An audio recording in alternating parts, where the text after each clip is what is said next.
안녕하십니까? 우리 구독자 여러분 안녕하십니까? 네, 많이 들어오시고요. 오늘 주택연금 관련된 방송입니다. 오늘은 연금에 대해서 전반적인 궁금한 거 해결해 드리고 있는데, 여러분들이 연금에 대해서 주택연금 관심 없으셔도 언젠가는 내가 한번 좀 생각해 봐야 될 연금이라고 생각하시는 차원에서 주택연금 오늘 방송 준비했습니다. 연금 부자들 책에 보시면 주택연금이 나와요. 그래서 지금 일시납 연금까지 지난 시간에 했고요. 지금 주택연금에 대한 이야기를 이번 시간에 드리도록 하겠습니다. 제목이 이렇게 되어 있네. 모르면 오해, 알면 기회가 되는 주택연금. 네. 오늘도 많은 분들이 들어오고 계신데 반갑습니다. 주택연금에 대해서 오늘 궁금한 거 있으면 여러분께 답변 드리도록 하겠고요. 잠깐만요. 제가 방송을 찾을 수가 없네. 되겠니? 되겠네. 자, 오늘은 반갑습니다. 다들 들어오셨으면 인사해 주시고요. 오늘 1시간 가까이 여러분께 주택연금에 대한 이야기 드리도록 하겠습니다. 자, 먼저 공지사항 하나 드리면, 공지사항. 다들 잘 지내고 계시죠? 오늘 5월달 이제 그 코로나도 약간 좀 완화되는 것 같고, 우리가 또 야외에서는 마스크 없이 활동할 수 있는 것 같아서 굉장히 좋아지는 것 같습니다. 공지사항 드리면, 주택연금 관련돼서 또 오늘 방송이기도 하고, 그 다음에 이게 이제 뭐냐면, KBS 무엇이든 물어보세요. 이번 주 금요일입니다. 5월 6일 아침, KBS 1TV 9시 반. 네. 10시네, 10시. 10시부터는 11시까지 하는 생방송, 무엇이든 물어보세요에 주택연금 관련 코너에 또 제가 전문가로 출연해가지고 주택금융공사와 함께 주택연금에 대해서 방송을 진행하기로 했습니다. 혹시 주택연금 관심 있으신 분들은 5월 6일날 금요일날이죠. 아침 10시에 KBS 1TV 9번 키시면 거기에 이제 주택연금 관련된 내용 나오고요. 제가 좀 겹치게 출연하느라고 좀 바쁘니까 이해해 주시고요. 네. 무엇이든 물어보세요 하고, 다음 주 12일 날은 아침에 아침마당에서 또 여러분께 여성들의 노후 준비에 대한 이야기 해드리도록 하겠습니다. 꾸준하게 지금 방송하고 있어서 궁금한 게 있으시면 방송을 통해서도 해결해 드리고 있고, 또 여러분 또 궁금한 게 있으시면 이렇게 유튜브 라이브 방송 통해서도 해결해 드리도록 하겠습니다. 자, 휴대폰 프로저님 안녕하세요. 정혜진님 안녕하십니까? 행복나래님 안녕하세요. 우다이님 반갑습니다. 다들 들어오시네요. 이렇게 고정적으로 오신 분들 정말 감사드리고요. 제가 선물이라도 이렇게 보내드리면 좋을 것 같은데, 나중에, 좋은 기회가 있으면 여러분께 꼭 보답해 드리도록 하겠고요. 언제 시간 되시면 저희 사무실이 지금 여기 강변역, 서울 지하철 2호선 강변역, 테크노마트 13층에 있으니까, 시간 되시는 분들 언제든지 들르셔가지고 커피 한잔 하고 가셔도 됩니다. 물론 제가 계속 사무실에 있는 건 아니기 때문에, 미리 얘기하고 오시면 좋을 것 같고, 혹시 여러분들이 그냥 지나가시다가 더운 여름날 어디 갈 데 없다 그러면 여기 테크노마트 13층에 오시면 제가 따뜻한, 시원한 커피 한 잔 대접해 드리도록 할 테니까 언제든지 오시기 바라겠습니다. 자, 오늘 이번 시간은 주택연금 관련된 내용이에요. 하나씩 읽어드리면서 지금 여러분께 해드리고 있는 것이 이제 연금 부자들 책을 가지고 계속 라이브 방송을 진행하고 있습니다. 기존에는 부의 진리, 투자에 대한 책, 삼성전자를 사야 하는 이유에 대해서 말씀드렸고, 지금 삼성전자 주가가 계속 떨어지고 있으니까, 사신 분들, 손해보신 분도 많이 계신 것 같은데, 크게 걱정하지 않으시고, 꾸준하게 장기적으로 보유하시면 될 것 같습니다. 엊그제, 워렌 버핏이 제가 방송 하나 준비 중인데, 워렌 버핏이 그런 얘기 했더라고요. 혹시 여러분들 들어보셨는지 모르겠는데, 지난 4월 말일에, 4월 29일이었죠? 4월 29일에 워렌 버핏이 운영하고 있는 회사, 아시죠? 여러분은? 버크셔 해서웨이라는 세계적인 사모펀드 기업이 있죠? 현재 버크셔 해서웨이의 기업의 주가는 한 주당 지금 얼마냐면, 엊그제 보니까 한 주당 48만 불, 약 한 주당 6억 원이더라고요, 6억 원. 네, 그만큼, 굉장히 전 세계에서 가장 비싼 주가를 가지고 있는 기업이죠. 자, 그런데 이 버크셔 해서웨이의 주주총회가 열렸습니다. 여기서 워렌 버핏이 한 얘기가 있어요. 혹시 투자에 대해서 고민하고 계신 분들을 위해서 제가 앞서서 시작하면서 좀 말씀드리고 해야 될 것 같아서, 워렌 버핏이 이렇게 얘기했습니다. Occasionally, Berkshire gets a chance to do something, and it's not because we are smart, it's because we are sane. Buffett said. 이렇게 얘기했어요. 그래서 무슨 얘기냐? 이 버크셔 해서웨이라는 회사가 get a chance to do something, 뭔가 할 기회를 얻게 된다. 그런데 그것은 not because we are smart, 우리가 현명하기 때문이 아니다. 그것은 it's because we are sane, 우리가 정상적이기 때문이다 라는 얘기를 했어요. 그러니까 이렇게 약간 시장이 좀 미쳤을 때, 시장이 안 좋을 때는 현명해서 돈을 버는 것이 아니라, 현명해서 기회를 얻는 것이 아니라 정상적으로 제정신으로 행동하기 때문에 기회를 얻는다는 겁니다.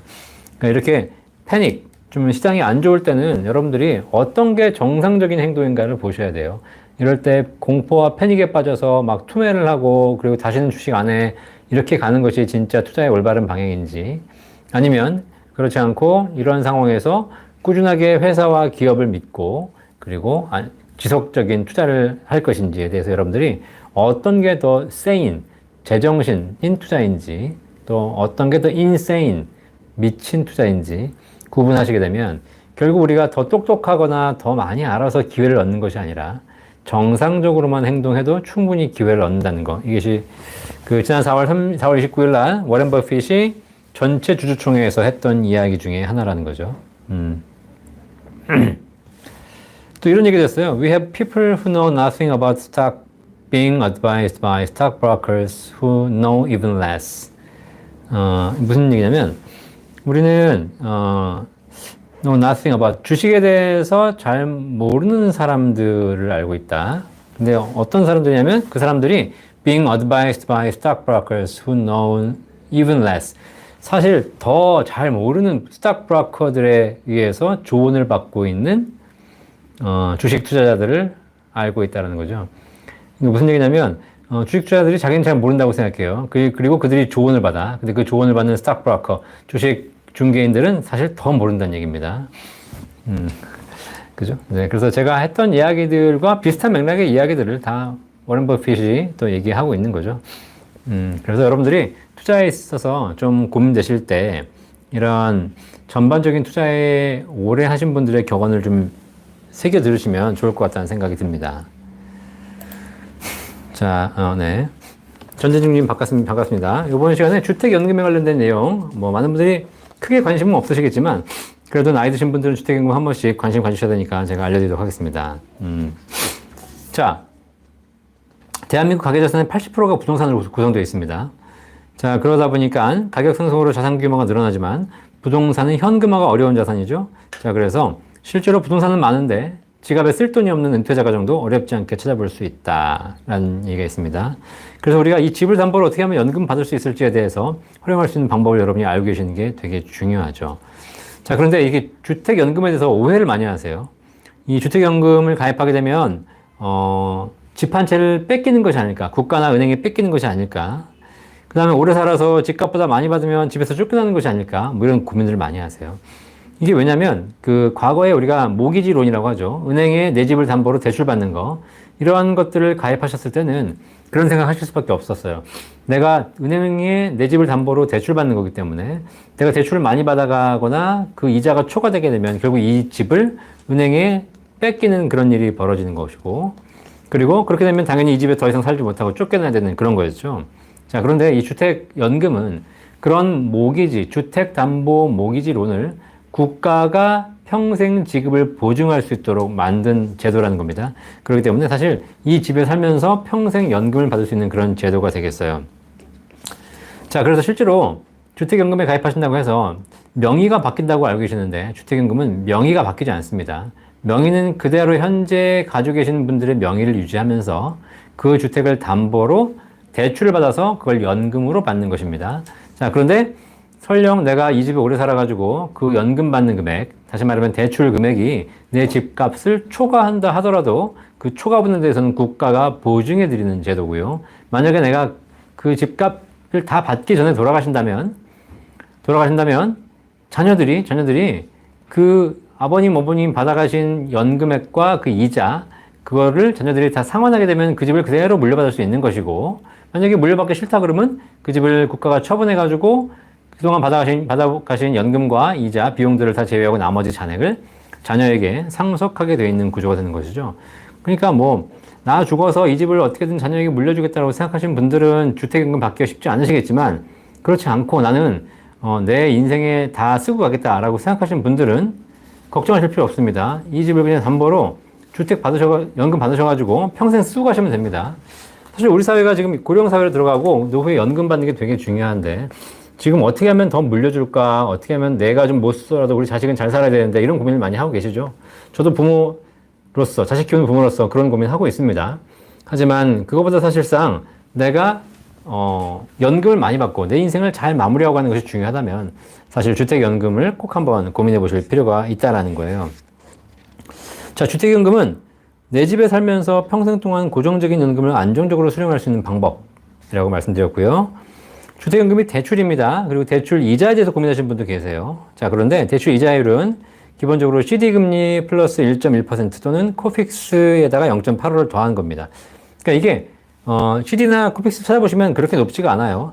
자, 그렇기 때문에 지금 현재로 따져도 한 2.5에서 3% 이내가 됩니다. 그러니까 일반적인 주택담보대출보다 훨씬 더 금리가 낮은 수준의 금리가 적용되고 있다고 보시면 되죠. 주택연금이 적용되는 금리가 월복리라고 알고 계신 분들 계십니다. 맞습니다. 월복리. 대출 이자를 월복리로 적용합니다. 그렇기 때문에 사실상 나중에 금리가 생각보다 더 많이 이자가 더 많이 붙는다라는 생각을 하실 수 있어요. 제가 계산해 봤는데 금리가 아주 높이 올라간다, 대출 금리가. 그러면 월복리와 연복리의 차이는 굉장히 커지기 때문에 나중에 대출 이자 부담이 커져갈 수 있습니다. 그런데 금리가 그렇게 높지 않다면 월복리와 연복리 차이 그렇게 크지 않다. 그리고 사실상 이 월복리, 연복리, 무슨 뭐 일복리 그게 중요하지 않고 내가 얼마를 받아가느냐, 내가 얼마를 받느냐에 신경 쓰는 것이지 나중에 그걸 가지고 상속이 됐을 때 얼마가 남느냐를 신경 쓰시지는 마시라는 거죠.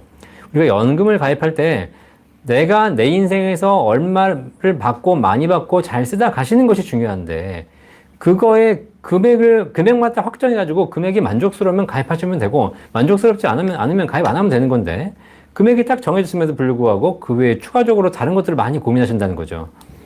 그러지 마십시오. 내가 잘 쓰고 갈 수 있을 것인가만 먼저 고민하시면 되겠습니다. 사실 주택연금을 가입할까 말까 고민하시는 분들이 많이 계신데 저는 개인적으로 주택연금은 국민연금하고 똑같다고 봐요. 국민연금도 1988년도에 시행됐을 때는 굉장히 좋은 제도였어요. 사실 말도 안 되는 제도였죠. 내 소득의 3%를 내고 연금은 소득의 70%를 받는 구조. 100만 원 번 사람이 한 달에 3만 원씩 내면 나중에 노후에 70만 원씩 평생 주는 구조. 잘못된 구조였죠.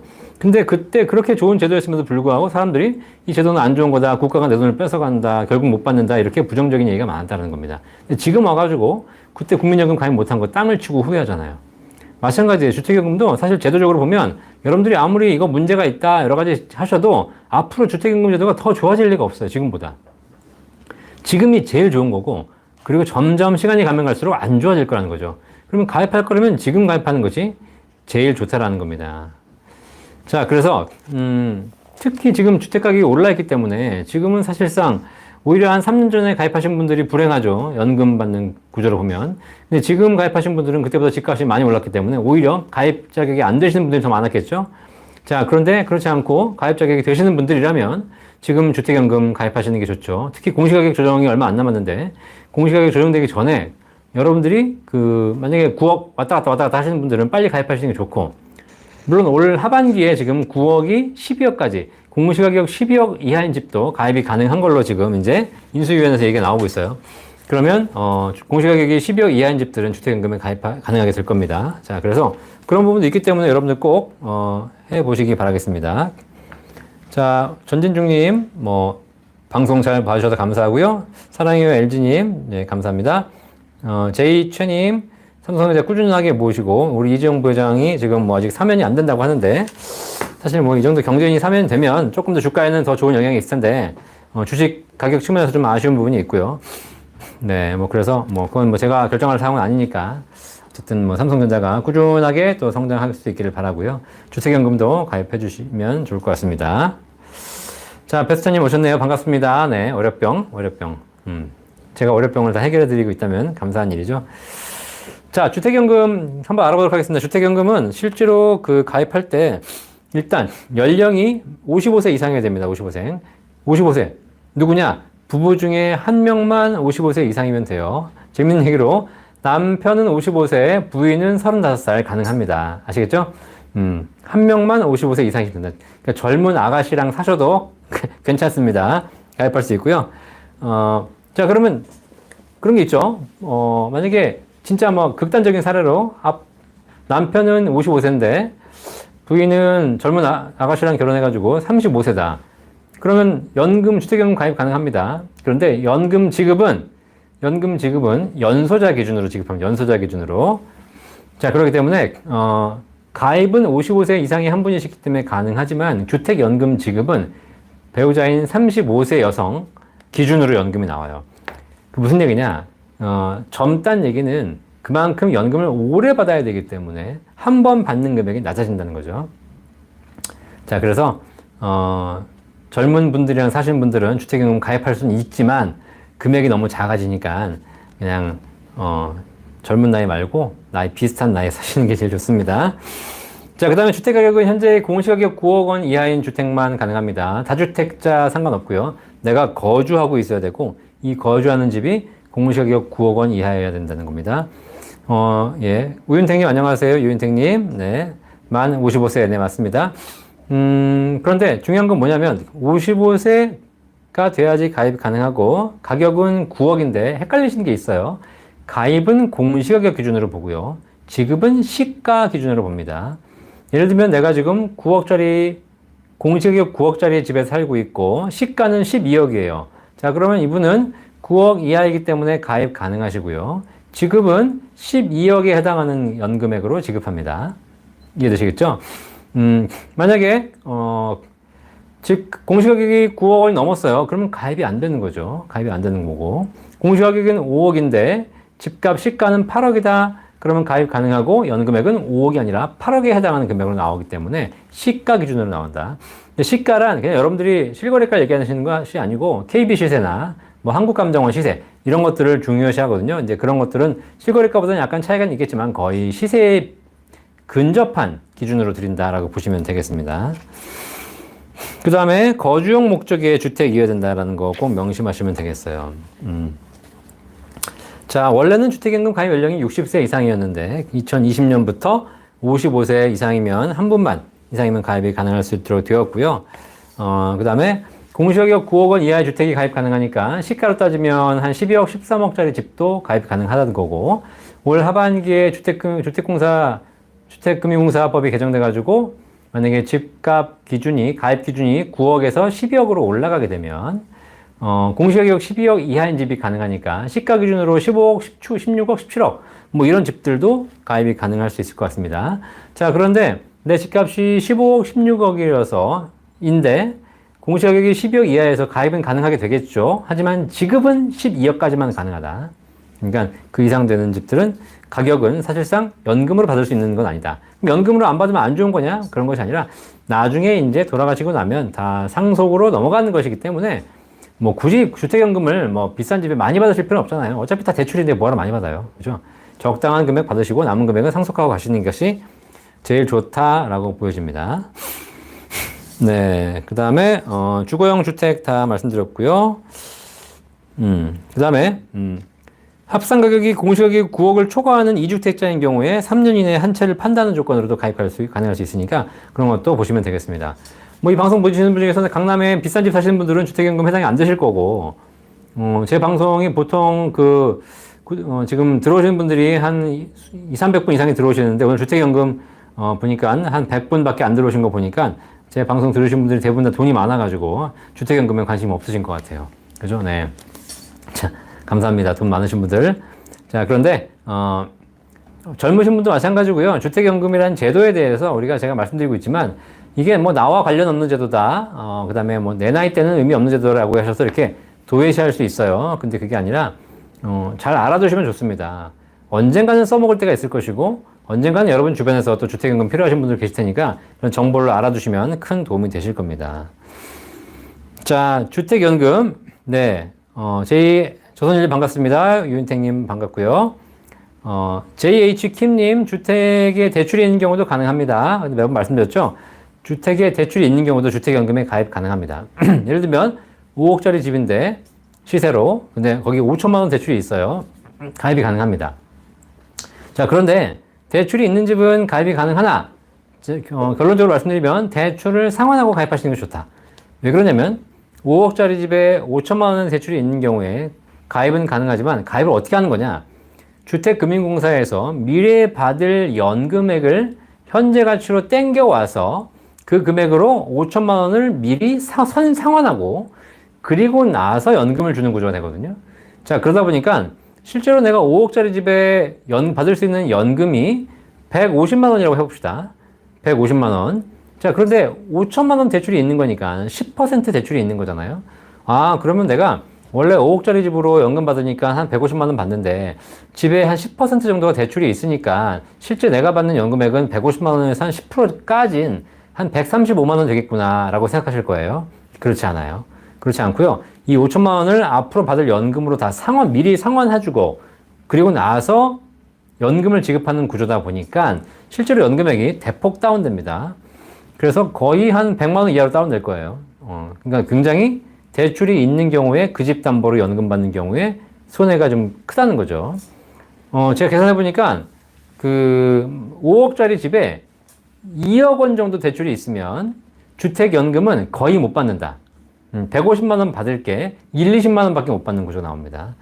자, 그래서 대출이 있는 집은 가입은 가능하지만 대출이 있는 상황으로 가입하시는 것보다 차라리 내가 다른 데서 돈 빌려와가지고 다 갚고 완전한 집으로 주택연금 받으시는 것이 제일 좋다라고 보시면 되겠습니다.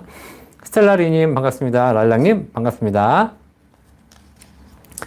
자, 그래서 주택연금은 여러 가지 보면은 이제 얼마를 받을 수 있을까 궁금하신데요.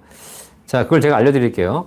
주택연금은 일단 누구를 기준으로 보냐?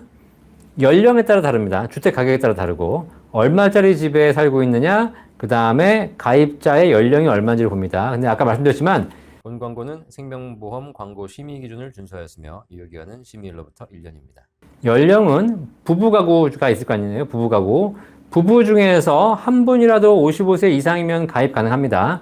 그런데 연금을 지급할 때는 그 부부 중에서 나이가 어린 사람, 연소자를 기준으로 봐요. 남편이 어리든 부인이 어리든 어린 사람 기준으로 연금액을 산정해요. 그래야지 그 어리신 분이 돌아가실 때까지 연금을 지급할 수 있는 구조를 만들 수 있거든요. 자, 그래서 만약에 연금 가입하셨는데 남편은 65세고 부인은 60세다. 그러면 65세는 상관없고 60세인 사람 기준으로 연금액을 산출해서 그 금액을 평생 받게 되는 구조가 됩니다. 이해되시겠죠? 네, 그래서 연소자가 젊을수록 훨씬 더 금액이 한 번 받는 금액이 낮을 수밖에 없겠죠. 오래 받아야 되니까. 우정화님, 주택연금 인상은 언제 실시하나요? 주택연금이 인상되는 건 아니고요. 예, 주택연금은 가입 자격 인상은 아직 그 법이 통과 안 됐습니다. 법이 통과되는 거니까 올 하반기쯤 아마 통과되지 않을까라고 생각하고 있습니다. 자, 주택연금 수령액 한번 보도록 하겠습니다. 주택연금 수령액은 주택금융공사 홈페이지에 가시면 다 나와 있어요. 지금 이 자료가 맞는지 모르겠는데 제가 한번 들어가 볼게요. 일단 주택금융공사 홈페이지 들어가시게 되면 거기에 주택연금 예상 수령액 예시가 나와 있습니다. 그러면 여러분들이 보실 때 내가 몇 살에 연금을 가입할 것인가, 내 집값이 얼마인가 두 가지만 보시면 실제로 그 연금액을 알 수 있거든요. 여기 표에 나와 있는 거 한번 제가 보여드리도록 하겠습니다. 실제로 주택연금의 월지급금 예시를 보면은 지금 현재 기준으로 종신 지급 방식, 평생 지급받는 기준이에요. 60세에 가입한다. 60세에 가입한다는 얘기는 뭐냐면 내가 부부가 가입할 때 부부 중에 연소자가 60세인 경우에요. 1억짜리 집은 현재 21만 3천 원. 21만 3천 원을 1억짜리 21만 3천 원 받으시는 거고, 당연히 2억짜리 집은 곱하기 2, 42만 7천 원, 3억짜리 집은 곱하기 3, 64만 1천 원, 5억짜리 집은 106만 9천 원, 9억짜리 집은 192만 4천 원, 12억짜리 집까지 요즘 가입 가능하니까 12억짜리 집은 250만 원 받으신다고 보시면 돼요. 1억당 대략 20만 원 안팎의 연금을 받으신다고 보시면 돼요. 60세에 가입하시면. 난 65세다. 65세면 1억당 25만 5천 원. 대략 25만 원이죠. 그러니까 집은 250만 원 받으시게 되는 거죠. 시세 기준이에요. 시세. 다시 한번. 가입은 공시가격, 지급은 시세 기준이에요. 자, 70세에 가입하면 1억당 30만 원 정도 나옵니다. 그러니까 10억짜리 집은 약 270만 원 정도, 300만 원 좀 안 되네요. 아, 이게 제한이 있네. 일정한 금액 이상이 되면 더 이상 못 받게 되어 있기 때문에 그렇게 보시면 되겠어요. 75세에 가입하시게 되면 1억당 38만 원, 80세에 가입하시게 되면 1억당 48만 원의 연금 받으시기 때문에 여러분들이 혹시 나이에 따라 궁금하신 분 있으시면 굳이 주택금융공사 전화하실 필요 없이 그냥 주택금융공사 홈페이지 들어가셔서 예시 딱 보시면 내 집값 땅 얼마 나온다 보시면 되겠습니다. 여러분의 집값이 얼마인지는 여러분의 실거래가가 중요한 것이 아니라 KB 시세나 그다음에 한국감정원의 시세를 보기 때문에 일반적인 실거래가와 큰 차이는 없지만 그렇게 확인해 보시면 될 것 같아요. 자, 그 다음에 주택연금이 뭐가 좋냐면 이 방송 보시는 분 중에서 뭐 다 5억 10억짜리 집을 사시면 좋겠지만 그렇지 않으신 분도 계세요. 노후에 혹시 기초연금을 받으시면서 65세 이상이셔야 되죠. 기초연금 받으시면서 1가구 1주택 소유하시는 분이 그 집에 살면서 그 집값이 시가로 1억 5천인 미만이신 분들, 시가로 1억 5천 미만이신 분들, 자, 이분들은 우대형 주택연금 받을 수 있습니다. 우대형 주택연금. 이건 뭐냐면 아까 똑같이 70세에 가입하시면 1억당 30만 원 받는다고 말씀드렸어요. 그런데 이분들은 1억당 30만 원 받으시는 것이 아니라 1억당 36만 원 받으세요. 더 받아. 20%더 받아. 그죠? 예. 그러면 어차피 내 집으로 연금 받는데 최대한 많이 받는 게 좋은 거 아니겠습니까? 자, 이게 왜 그러냐? 우대형 주택연금이라고 서민들에게 조금 더 많은 연금을 주는 제도죠. 사실 주택연금이라는 것이 여러분들이 나도 그냥 내 집으로 연금 받으면 돼 라고 생각하실 수 있겠지만 주택연금이나 이런 모든 주택이 결국은 뭐냐면 국가에서 서민들의 노후를 위해서 지원하기 위한 복지제도의 일환으로 일정한 부분에 세금이 들어가는 겁니다. 자, 그러다 보니까 이 세금을 지원해가지고 서민들을 도와줘야 되는데 이 세금으로 가지고 강남에 살고 계시는 부자들을 도와줄 수는 없다. 이게 또 주택금융공사의 또 철학이거든요. 그렇기 때문에 아파트 가격도 현재 공시가격 9억 원 이하만 가입 가능한 것이고요. 그 중에서도 1억 5천 미만의, 시가 1억 5천 미만의 집을 살면서 기초연금 받으시는 가정에서는, 1가구 1주택인 가정에서는 연금액을 20% 더 드리는 구조가 되기 때문에 실제로 더 많은 연금을 받으실 수 있는 거죠. 일단 저희 어머니도 주택연금 가입하고 계십니다. 다 쓰고 가시라고 했어요. 제가 받아봐야 뭐 하겠습니까? 네, 그래서 주택연금 받으셔서 노후를 행복하게 보내고 가셔라 라고 말씀드렸고요. 자, 그렇게 되면 우대형 주택연금으로 가입하시게 되면 좋고요. 실제로 우대형 지금 집값이 오르면서 9억 원 가입 기준을 12억으로 인상한다고 하잖아요. 그래서 이 우대형 주택연금도 1억 5천만 원 시가 1억 5천 미만인데 요것도 2억 원 미만, 2억 원 이하로 바꾼다고 합니다. 자, 그렇게 되면 집값이 조금 올랐어도 우대형 주택연금 가입할 수 있기 때문에 조금 더 많은 연금을 가입할 수 있겠죠. 안은하님, 아파트가 아니고 주택은 가격을 어떻게 측정하는지 시가가 없는데요, 강원도요. 네. 그러니까 일반 빌라나 주택들도 가격 측정이 다 가능합니다. 한국감정원 들어가게 되면 시세가 있을 수 있고요. 만약에 시세가 없는 경우에는 그 주택금융공사에서 지정하는 감정평가 업체를 통해서 감정평가를 받을 수 있어요. 자, 그러면 시골에 있는 집이라 하더라도 5천만 원, 1억만 나와도 해당하는 주택연금 받을 수 있기 때문에 감정평가 요청하시면 되겠습니다. 자, 우다희님 구독과 좋아요 박사님께 큰 힘이 됩니다. 좋아요 많이 눌러주십시오. 지금 130명 들어오셨는데 좋아요는 38명. 내용이 별로 안 좋으신가 본데 좋아요는 기본으로 눌러주시고 그리고 나서 또 이렇게 들어주시면 좋겠습니다. 사실 제가 주택연금 가입하기 때문에 주택연금이 강의하기 때문에 여기에 대해서 별로 관심 없을 수 있겠지만 이런 하나하나가 다 된다라고 보시면 돼요. 그리고 우리가 그런 전반적인 제도를 좀 알아야지 나중에 여러분 주변에 도움 될 것 같습니다. 비트만수르님, 늦었는데요. 항상 조금 늦으시는 것 같아. 일찍 들어오시고요. 네, 좋아요 꾹 눌러주십시오. 휴대폰 프로님도 감사하고, 네, 항상 또 우리 비트만수르님 좋은 조언 감사합니다. 좋아요는 한 번만 눌러주시는 거예요. 2번 누르면 취소돼요. 네, 감사합니다. 자, 그렇게 해서 주택연금에 가입하시게 되면 이게 대출이기 때문에 약간의 비용들이 발생할 수 있습니다. 그런데 그 비용을 가입할 때 여러분이 부담하시는 거 아니에요. 그 비용은 나중에 돌아가시고 난 이후에 정산할 때 비용에 차감되는 것이기 때문에 여러분이 실제로 가입할 때 내실 비용은 없다. 일정한 보증료, 수수료, 사업비 이런 게 있거든요. 여러분 다 부담하실 필요 없고 결국은 나중에 돌아가신 이후에 상계 처리하게 된다라는 거 보시면 되겠습니다. 지금 이제 중간에 집값이 오르면서 이 주택연금 해지하시는 분들이 늘어나고 계시거든요. 자, 그런데 지금 그래서 불만들이 많이 쌓이나 봐요. 내가 가입했다가 집값이 올라서 해지하는데 너네가 초기 가입할 때 1.5% 보증료 띄는 거 있거든요. 사업비. 그거를 띄워놓고 그걸 안 돌려주면 어떡하냐. 내가 뭐 해지하고 싶어서 해지해? 집값이 올랐으니까 해지하는 거지? 이렇게 따지시는 분들이 계신가 봐요. 그래가지고 주택금융공사에서 지금 어떻게 하고 있냐. 초기 보증료 1.5%를 일정한 기간에 비례해가지고 다시 환불해드리는 제도를 지금 만들고 있대요.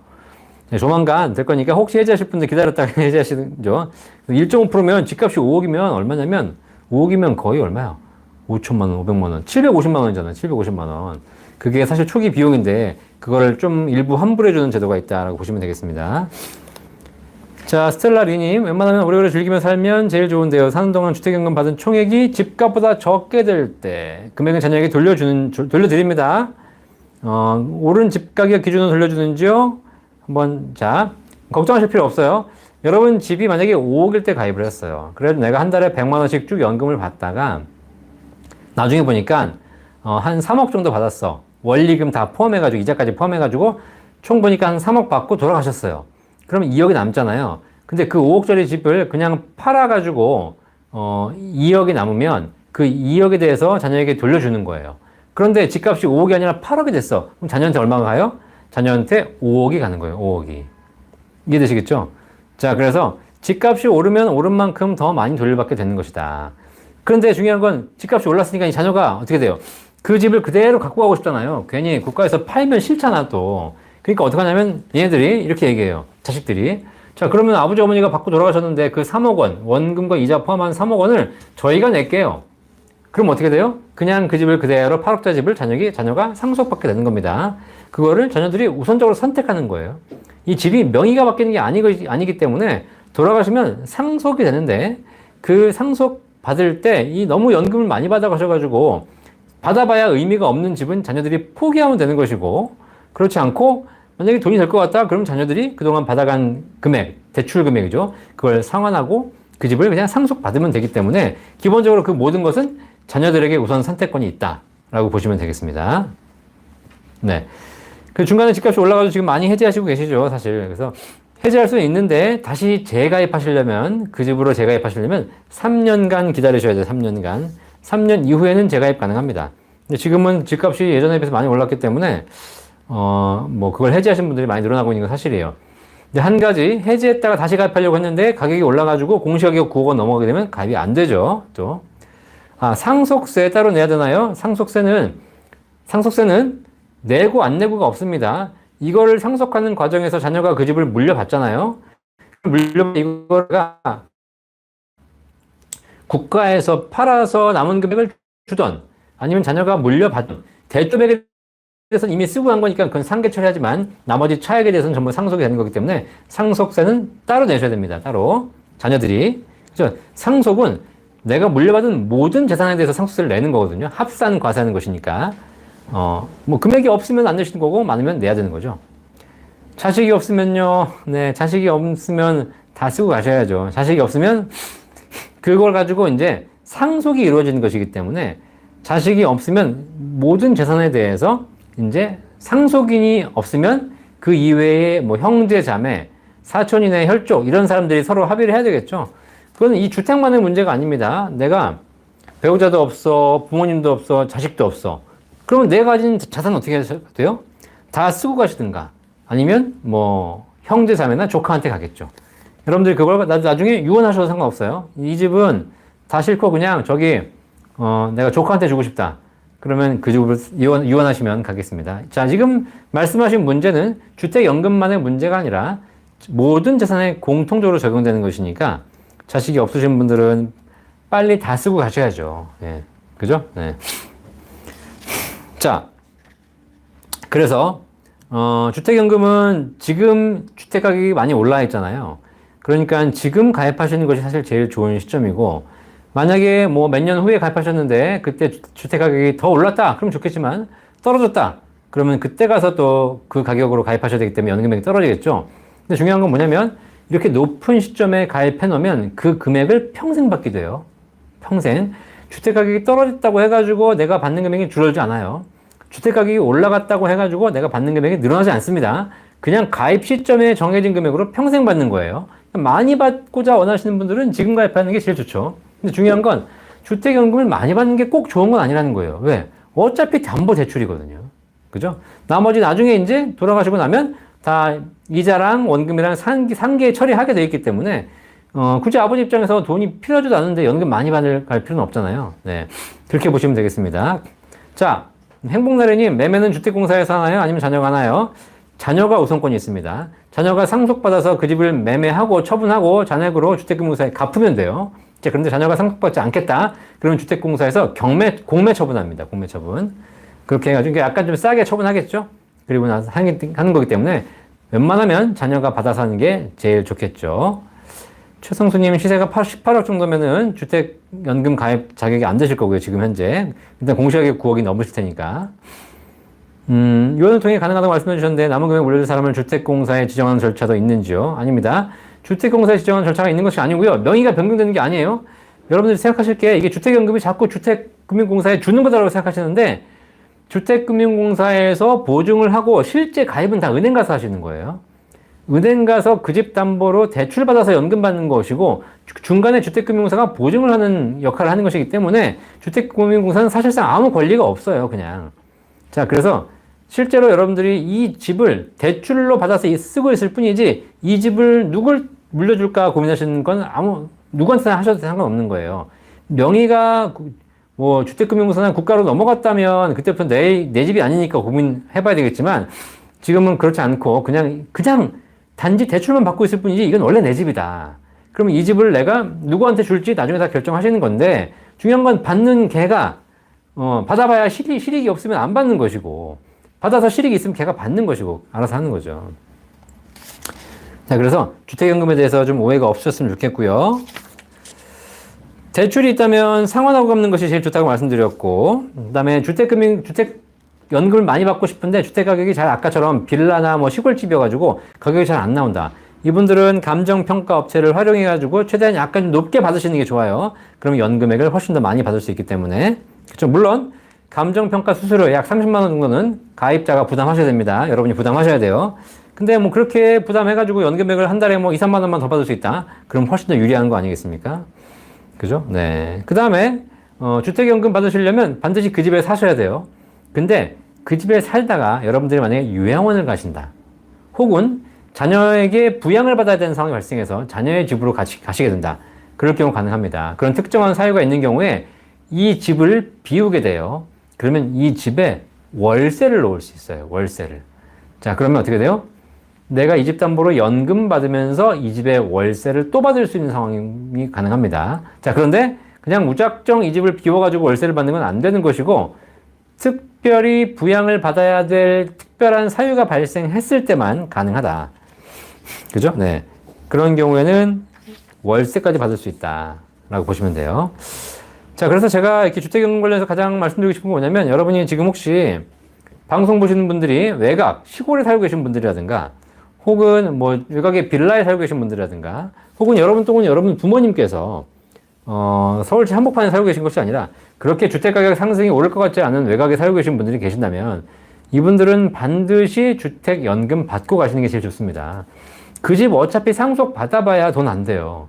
팔리지도 않고 가격도 안 나오고 그리고 내가 들어가 살 것도 아니고 이런 집이 있으시다면 하루빨리 주택연금 받고 가시는 것이 훨씬 더 유리할 수 있다는 겁니다. 괜히 나중에 애물단지가 되거든요.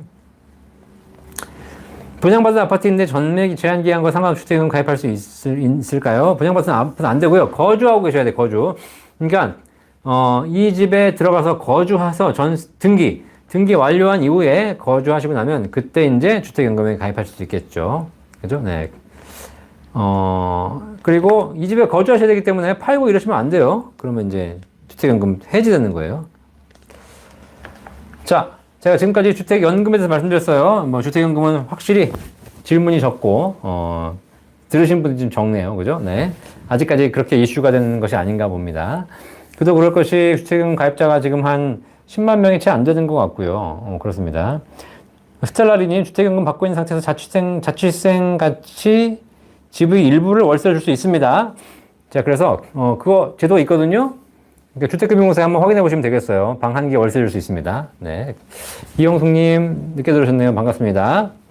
자, 그래서 주택연금을 활용할 수 있는 방법이 되게 많이 있으니까 무조건 이건 아니야 라고 생각하지 마시고 여러분 집 담보로 연금을 받을 수 있는 방법이기 때문에 굳이 내가 연금이 충분하다면 주택연금까지 받을 필요는 없겠지만 내가 집밖에 없는데도 불구하고 이 집은 어떻게든 자식 줘야지 뭐 이 집은 뺏기면 불안해라는 생각으로 맨날 손가락 빨고 있지 마시고 주택금융공사에 물어보셔가지고 내 집을 담보로 연금 받을 수 있는 방법 여러 가지 상담해 보시면 사실 굉장히 유리한 제도라고 저는 보여지고 있어요. 그래서 집을 담보로 같이 받으시면 되겠습니다. 시골에 땅이랑 집 같이 있는데 땅에 대해서는 연금은 안 나오는 거죠. 네, 땅은 안 나오고요. 집만 나옵니다. 집만. 네, 집만. 그리고 집이 그 주거용이 있고 또 업무용인 경우도 있는데 주거용 비중이 50% 이상이면 또 주택연금에 해당되기 때문에 그런 집들은